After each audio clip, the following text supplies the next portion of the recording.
Hello, Redeemer. I hope you're gearing up for a fantastic Thanksgiving. I know this year has not been the greatest, and sometimes it's easy to focus on what we don't have and what we can't do. But Thanksgiving really is the perfect time to remember what we do have and what we can do. Even in 2020, we have much to be thankful for.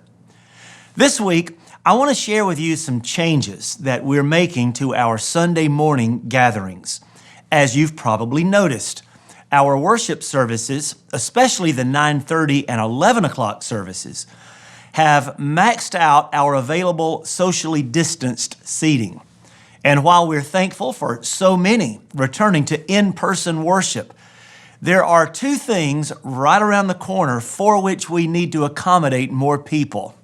First, on December 6th, our adult connection groups that have been meeting in person every other week will begin meeting every Sunday on campus, putting more people into the sanctuary each week.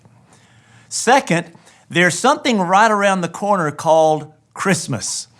Every year, many from our community join us to celebrate the birth of our Savior. So, how are we going to handle larger crowds in the coming weeks? Let me share with you our threefold plan. First, our 8 o'clock blended worship service will continue. Our 11 o'clock blended service is quite full, but our 8 o'clock service still has plenty of room. So, we're encouraging all blended worshipers who are able and willing to join us at 8 o'clock on Sunday mornings for worship. Second, starting this Sunday, we're going to begin opening every row of seating in a few sections of the balcony. To sit in these sections, however, you'll need to wear a mask throughout the worship service to keep yourself and everyone around you safe. Now, I know that many of you wear masks regardless of where you're sitting, and we encourage that. And let me just also mention, we strongly encourage masks in the hallways when you're entering and exiting the sanctuary. But in these designated sections of the balcony, where people will be seated closer together, masks will be required. Third, and finally, we're asking all of you to continue to be vigilant. Here's what I know. Sometimes success can breed complacency. And God has blessed us since June to be able to meet in person without major incident. But we need to remain vigilant, especially as COVID cases in our area are on the rise. So let me mention a few ways that you can help by doing your part. First, if you're not feeling well or if you've been directly exposed to COVID, it's very important for you and those you live with to stay home and worship online. Also, as you enter the building each week, please continue to follow our deacons' instructions.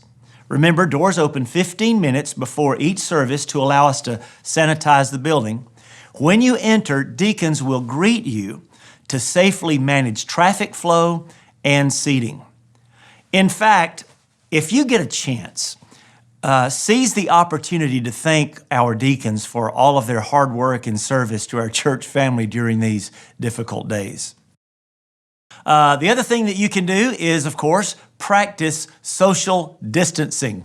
I think most of us are pros by now.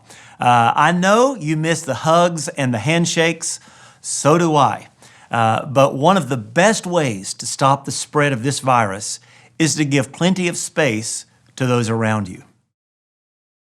One final thing about COVID. If you're like me, you're over it. We are all ready to turn the page to the next chapter. And there are some positive signs, as you know, that I'm prayerful and hopeful for. But this virus is real, and the quarantine requirements for those who have been exposed truly are creating a real challenge for many of our families. So church, let's work together to guard our ability to meet in person for worship each Sunday. Let me finish with just one quick reminder. This Sunday, we welcome Bryant Wright to all three of our morning worship services. Bryant's the founding pastor of Johnson Ferry Baptist Church, the chairman of Right from the Heart Ministries, and he's currently the president of Send Relief. You're going to be glad you came to church this Sunday. Until I see you then, have a wonderful, safe weekend.